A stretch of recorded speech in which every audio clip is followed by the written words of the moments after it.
বড় বড় পাঁচটা কারণে আমাদেরকে সর্বশ্রেষ্ঠ উম্মত, সর্বোত্তম জাতি বলে আখ্যায়িত করেছেন। কয়টা কারণ?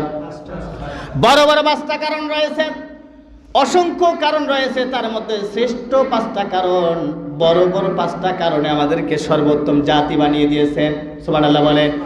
তার মধ্যে নাম্বার 1, 1 নাম্বার হলো আমরা এমন এক নবীর উম্মত, তার ব্যাপারে সরাসরি রব্বুল আলামিন ঘোষণা করেছেন সাইয়্যিদুল আম্বিয়া। হয় না? আরেকটু জোরে বলে। মানে নবীগণের যিনি লিডার, তিনি কে? জনাবে মুহাম্মদ রাসূলুল্লাহ সাল্লাল্লাহু আলাইহি ওয়াসাল্লাম। আমরা যে নবীর উম্মত, তিনি হলেন সকল নবীদের যিনি লিডার। সুবহানাল্লাহ। আমরা সেই নবীর উম্মত। এটা গেল নাম্বার 1। 2 নাম্বার হলো সাইয়্যিদুল কিতাব, সর্বশ্রেষ্ঠ কিতাব, সবচাইতে দামি কিতাব। কি নাম? কোরআন। আল্লাহ পাক দিয়েছেন। আল্লাহ পাক আমাদের উপর দয়া পরশ হয়ে আমাদেরকে উপহার স্বরূপ আমাদের নবীর উপরে দিয়ে দিলেন, কিতাব নাজিল করলেন। সেই কিতাবটার নাম হলো কোরআনুল আযীম। এই কিতাবটা হলো সাইয়্যিদুল কিতাব, সকল কিতাবের শ্রেষ্ঠ কিতাব। আল্লাহ পাক এই দুনিয়ার জমিনে যত কিতাব নাজিল করেছেন, তার মধ্যে 104খানা, 100খানা সহিফা, 4খানা বড় কিতাব আমরা হিসেবে চিনি। এই 104খানা কিতাবের মধ্যে সবচেয়ে বড় কিতাব, যেই কিতাব আমাদের জন্য গাইডলাইন হিসেবে দিয়েছেন আল্লাহ পাক, সেই কিতাবটাই হলো কোরআনুল কারীম। এটা অন্য কোন নবীর উপর নাজিল করে নাই, আখিরি জামানার পয়গম্বর জনাবে মুহাম্মদ রাসূলুল্লাহ সাল্লাল্লাহু আলাইহি ওয়াসাল্লামের উপর নাজিল করেছে। সুবহানাল্লাহ। কি মুজিজা দেখেন!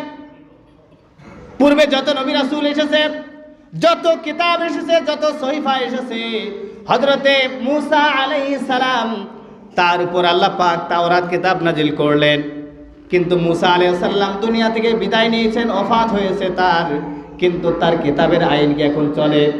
তার কিতাবের বিধানগুলো চলে না, সবগুলো রহিত হয়ে গেছে। এরপরে হযরত ঈসা আলাইহিস সালাম, তিনি দুনিয়ার জমিনে আসলেন। আল্লাহ পাক তার উপর কিতাব নাজিল করলেন, ইনজিল।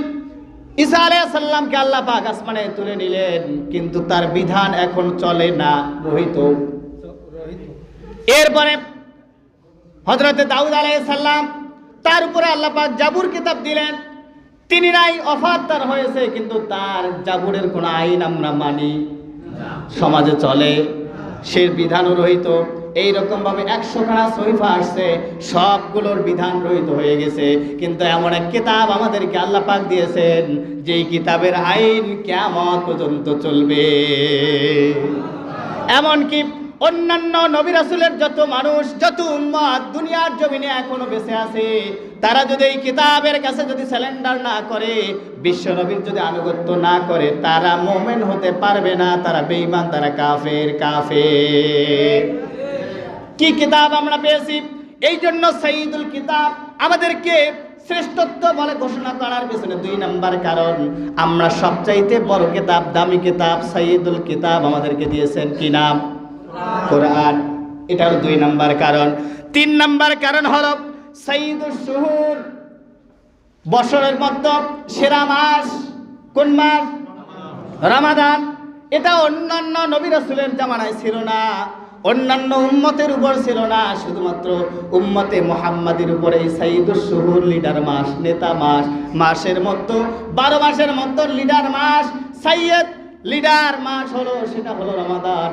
আল্লাহ পাক কোরআনুল কারীমের মধ্যে জানিয়ে দিলেন, শাহরু রমাদান আল্লাযী উনজিলা ফীহিল কুরআন হুদাল লিন-নাসি ওয়া বায়িনাতিম মিনাল হুদা ওয়াল ফুরকান। আল্লাহু আকবার। আল্লাহ পাক কি চমৎকার মাস দিলেন! বছরের মধ্যে 12 মাসের মধ্যে লিডার মাস বানিয়ে দিলেন, সেটা হলো রমাদান। অন্য কোন নবীর আমলে ছিল না, অন্য কোন উম্মতের আমলে ছিল না। সেই মাসটার মধ্যে এত দাম কেন, এত ইজ্জত কেন, এত সম্মান কেন? কারণটি হলো ওই রাতে, ওই মাসের মধ্যে, রমাদানের মধ্যে আল্লাহ পাক কোরআনুল কারীম নাজিল করেছে। এই জন্য উম্মতে মুহাম্মাদির মর্যাদা উম্মতে মুহাম্মাদের সম্মান, ইজ্জত, দাম আল্লাহর কাছে অনেক বেশি। এটা গেল 3 নাম্বার।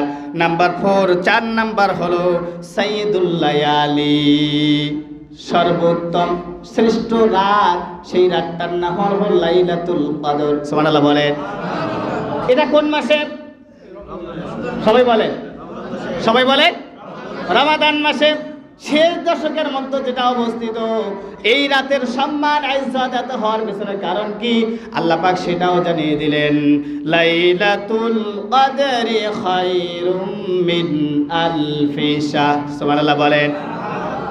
এই রাতের দাম, ইজ্জত, সম্মান, মর্যাদা এত বড় হওয়ার পিছনে কারণ সূরা কদরের প্রথম আয়াত খুলে দেখেন, ইন্না আনজালনাহু ফি লাইলাতিল কদর। আল্লাহু আকবার বলেন।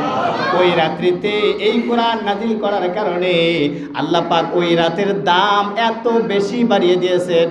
লাইলাতুল কদরে খায়রুম মিন আলফি শাহর, 1000 মাসের চাইতে ওই এক রাতের মর্যাদা আল্লাহর কাছে অনেক বেশি। এই রাতটা শুধুমাত্র উম্মতে মুহাম্মাদীকে দিয়েছেন, অন্য কোন নবীর জামানায় অন্য কোন নবীর উম্মতের জন্য ছিল না। শুধুমাত্র কেবলমাত্র আখিরি জামানার পয়গম্বরদের জন্য আল্লাহ পাক নির্ধারণ করেছেন। এই জন্য উম্মতে মুহাম্মাদীকে আল্লাহ পাক শ্রেষ্ঠ উম্মত বলে ঘোষণা করেছে। এরপরে নাম্বার 5 নাম্বার হলো সাইয়্যিদুল আইয়াম।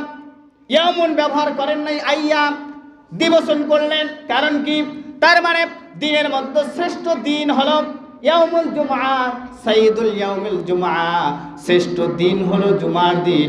এটা হলো একটা আইয়াম বহু বচন যেহেতু। আর একটা হলো উম্মতে মুহাম্মাদীর উপরে 2টা দিন শ্রেষ্ঠ রয়েছে, সেটা হলো 2 ঈদের 2 দিন। সুবহানাল্লাহ বলেন। এটা অন্য কোন নবীর জামানায় ছিল না, শুধুমাত্র কেবলমাত্র উম্মতে মুহাম্মাদীর উপরে। এই যে জুমার দিন, 2 ঈদের 2 দিন, এই 3 দিন শ্রেষ্ঠ হওয়ার কারণে, দাবি হওয়ার কারণে উম্মতে মুহাম্মাদীর মর্যাদা আল্লাহর কাছে অনেক বেশি। এই জন্য কুনতুম খায়রা উম্মাহ বলে জাতিকে স্বীকৃতি দিয়েছে। চিন্তা করেন, আমাদের সম্মান কম না বেশি? সবাই বলে। এরপরও আমরা কি করতেছি? আমরা কি করতেছি? শ্রেষ্ঠ উম্মত হয়ে আমরা কি করলাম? কি নিতে পারলাম?